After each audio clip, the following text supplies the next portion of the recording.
when I look into myself,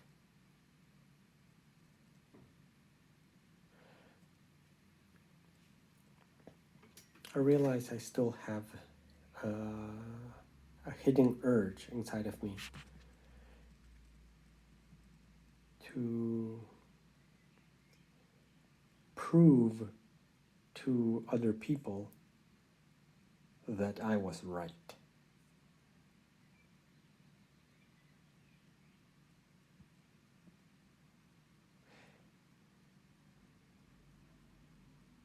That I was right.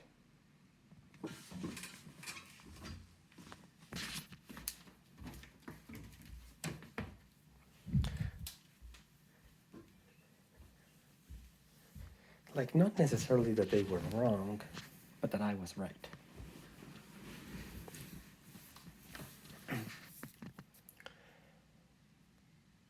And it doesn't need to be associated with a particular direct argument where we are trying to prove each other right, or where we explicitly are trying to prove each other right or wrong about something, some discussion, some topic, some answer, some computation, some logic.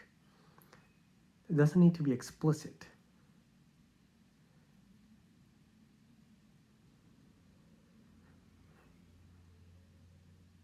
The example I feel in myself is that from high school, I knew people, and I often felt ostracized and cast out from the social circles in high school, and I felt that I had no group. And I mostly wandered by myself and spent time with myself and tried to be included in the groups, and more often than not failed. So at that time in my life, I accumulated hurt and resentment and the feeling of rejection from other people.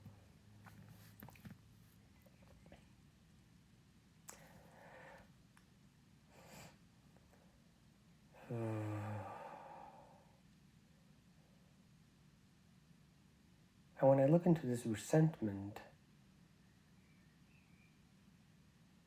its mood is angry. It's a little angry, resentful, a bit vengeful.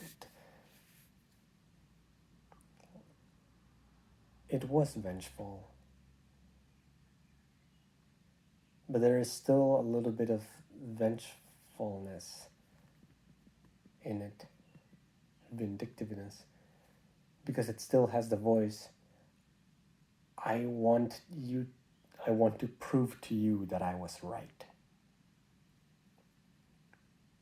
And in this particular case, as I was saying, it's not an explicit argument or discussion, but there's an urge in me of wanting to prove to them that I did not deserve to be cast out. That what they did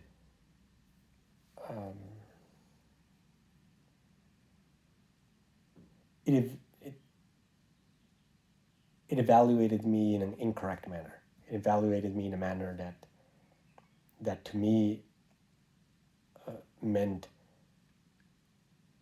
you are not good enough for us to hang out with you. You are not anything cool enough or free enough or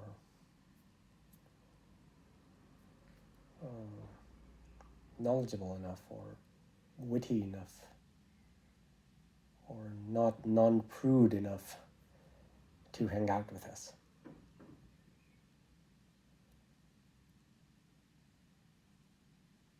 That is how I assessed their casting me out, which was also not an explicit casting out. You are exiled. You're exiled. But rather just an unsaid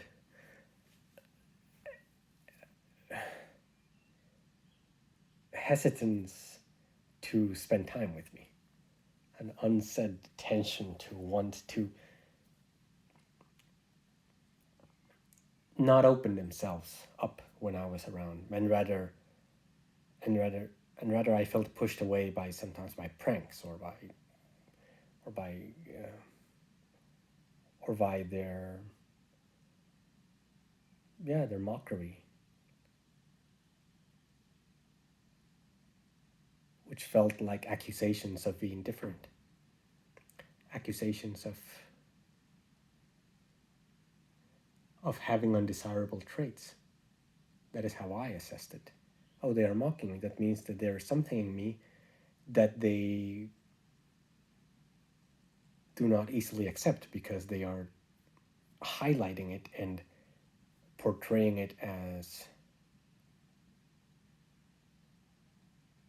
strange, as funny, as something they do not want, meaning it had less value, meaning it was being rejected, that part of me, that attribute, be it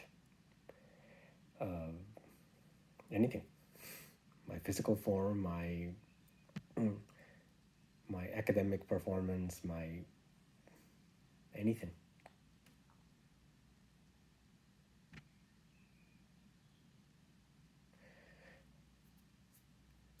I assessed it as rejection.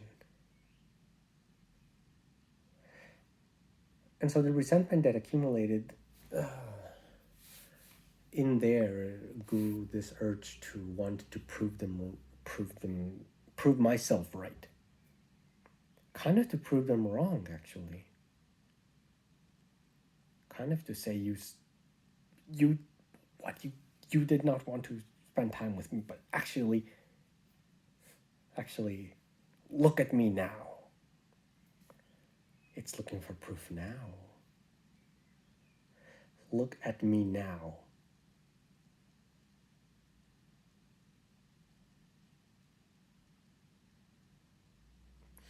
And tell me that you would not have wanted to hang out with me if you knew what I would be now. Yes, the voice is somewhat vindictive. It's resentful. It still holds anger.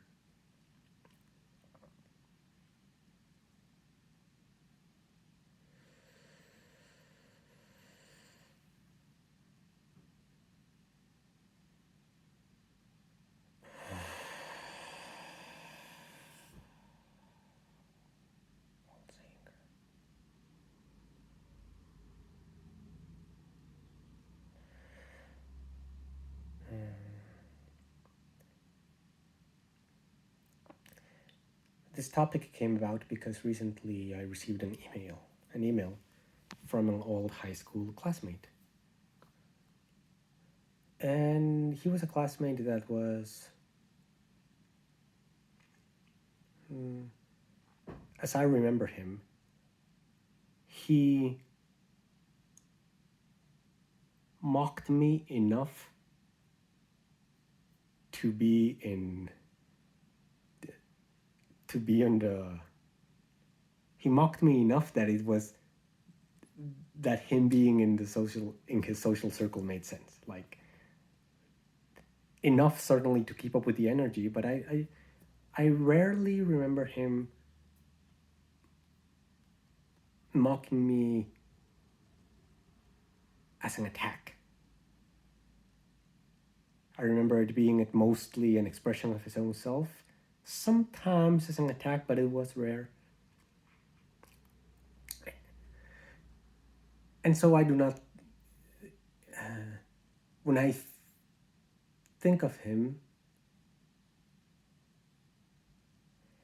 it is associated to something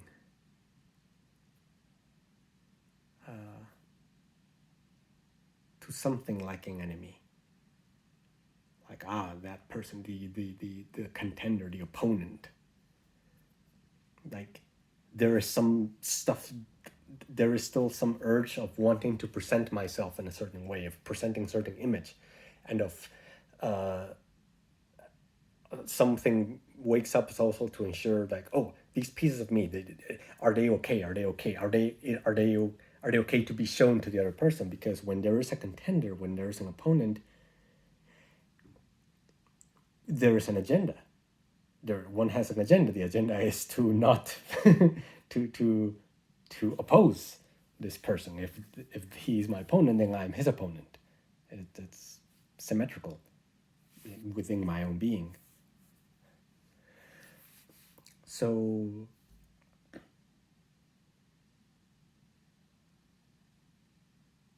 when I feel this urge to present myself in a certain way, the objective of that presentation or that image is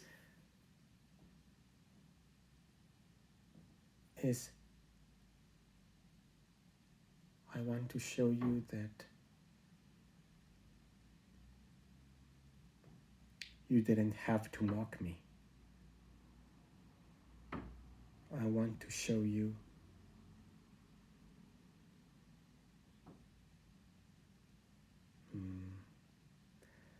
the voice is saying, I want to show you, there's a want to produce humiliation in him, to produce shame in him.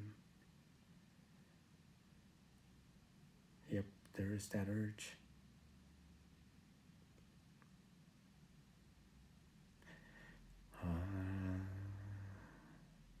There's something deeper.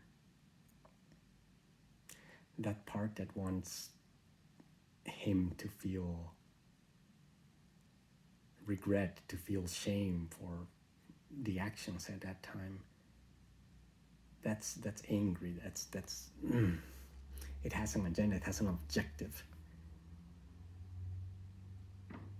What is deeper? It feels more tender inside of me. Is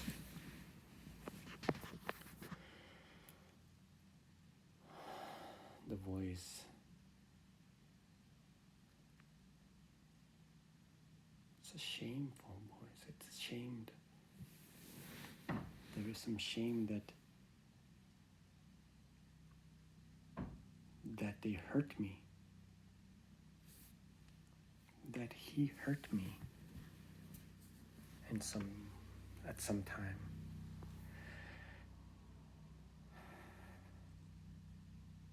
That he hurt me. That I felt hurt by his actions.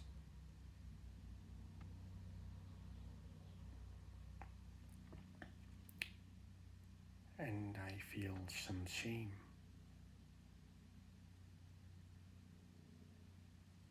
About that. Some shame when I imagine him knowing about my hurt.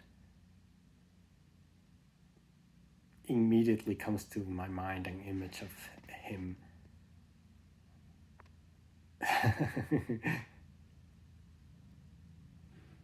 taking this hurt, my confession, this information, and using it for mockery.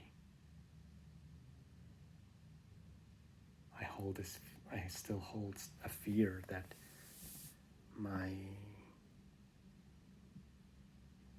hurt is used for mockery instead of seen as just what it is, which is hurt.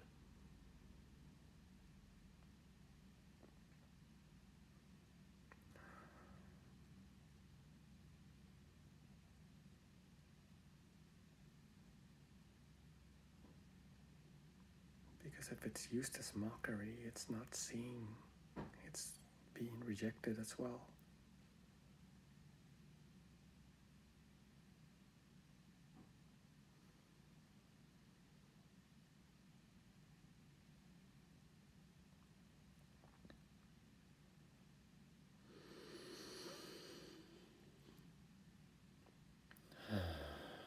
And that's a fear. That's a fear that covers my hurt.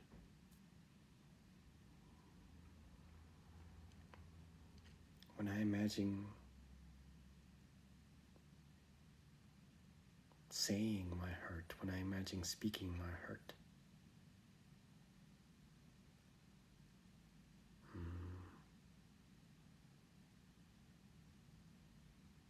I feel some anxiety and emotions come up and I tear up.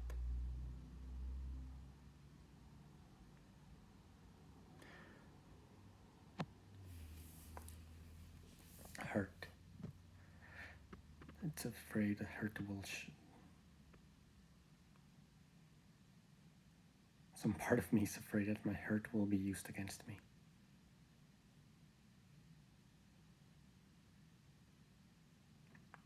And the forms it takes are arbitrary.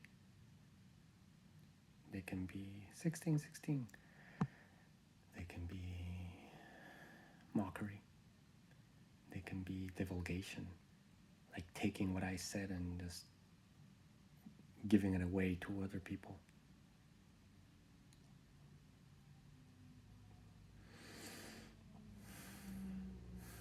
Like not truly absorbing it, but just throwing it away. Or discarding it, actually. Not being listened to.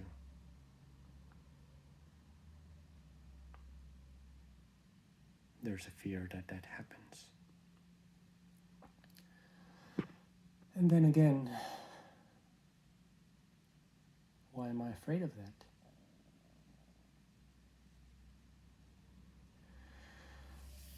Why am I afraid that my hurt is not seeing?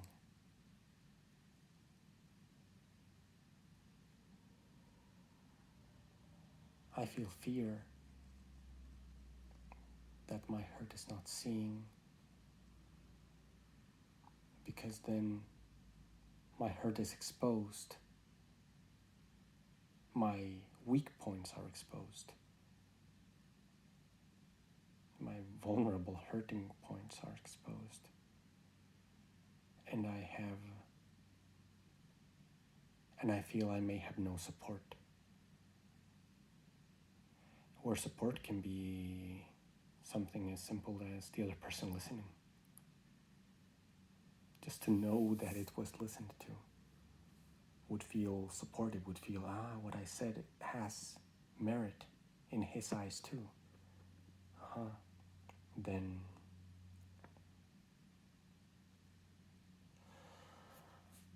that is the support I could find, or by others. Like if I say something vulnerable, an urge I have inside of me is that this response might bring other people to help me. Like my own hurt, vulnerability, my sadness can bring other people and to come and help me, as sometimes people do when someone is hurt, even at the emotional level.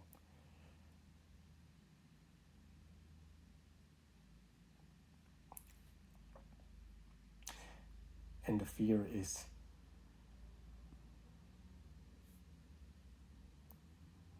that I present my hurt, I present my tenderness, my sensitive, irritated spot inside of me. And it is not received, and I do not receive support. And I could even be attacked. And the fear is there because because that fear, it does not trust. That hurt, that part of me does not trust that I can take care of myself. It does not trust myself to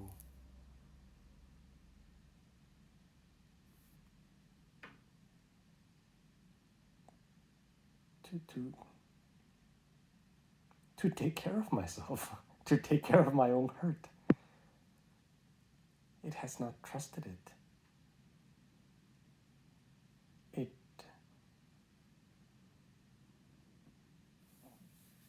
It probably was used to others helping me when I felt hurt. And when I saw that that may not happen, I hid my hurt.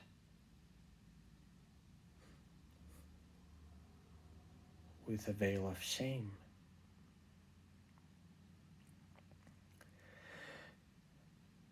And this veil of shame was guarded by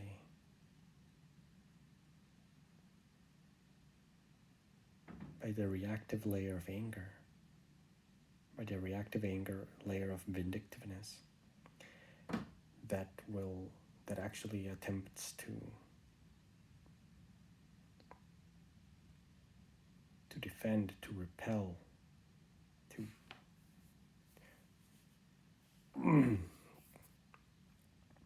to oppose whatever force is going towards it, so that if there is a force trying to penetrate this hurt part, it counterattacks in fullness. That is the anger. And the continual unexpressed anger irritates and becomes resentment with time. As it cools down and softens, it may not be hot anymore, but it remains of the same shape.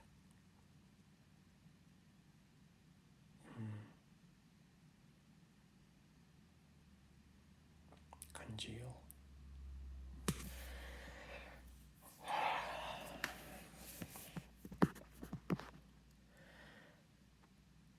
So what I ponder now is,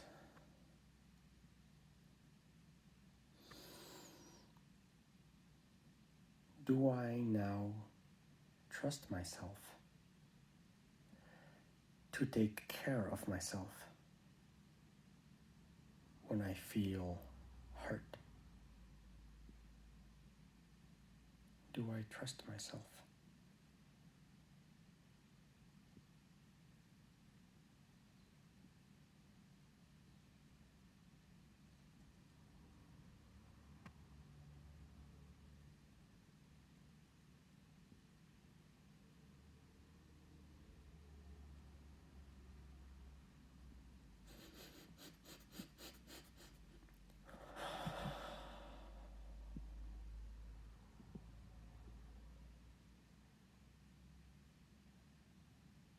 Do I trust myself?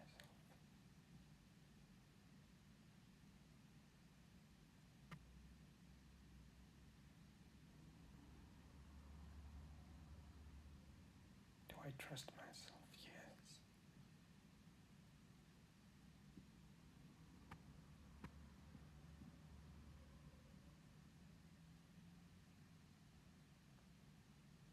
Do I trust myself?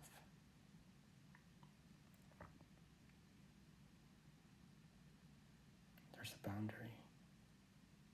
There's a fence.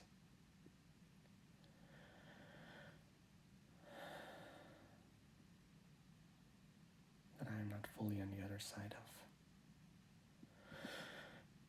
Because when I imagine a scenario of being mocked and feeling hurt, I still imagine myself somewhat of a helpless child, waiting to be redeemed by another, waiting to be saved by another.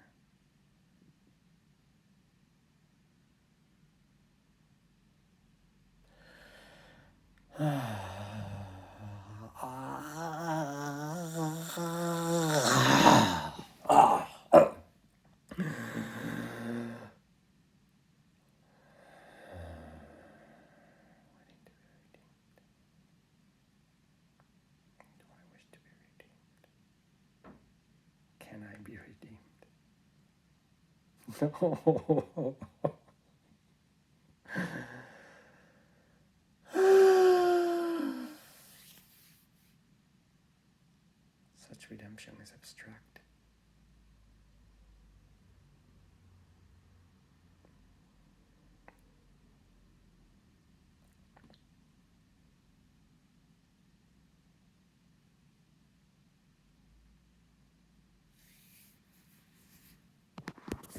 It is not true because it is not my own.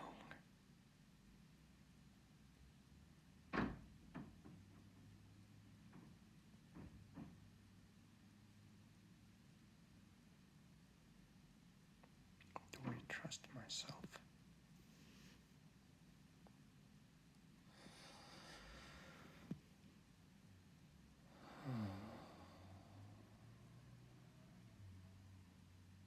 Do I trust myself?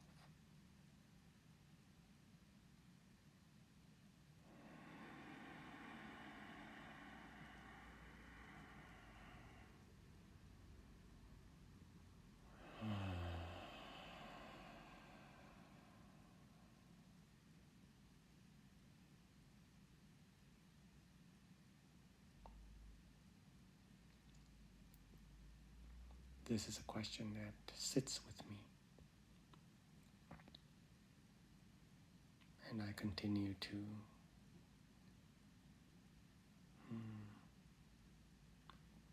internally ruminate it.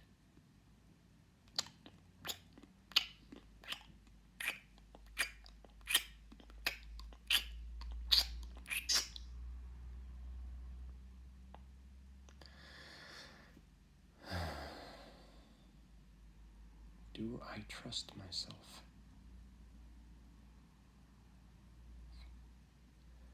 To take care of myself when I feel hurt?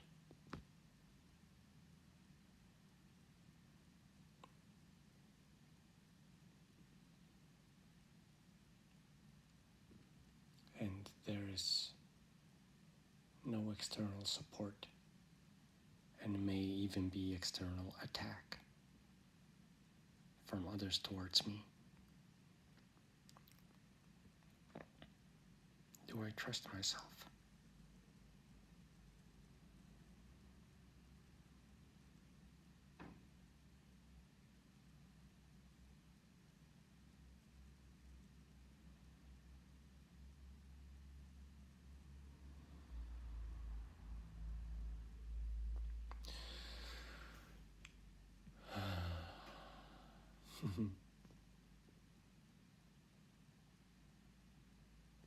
No words come.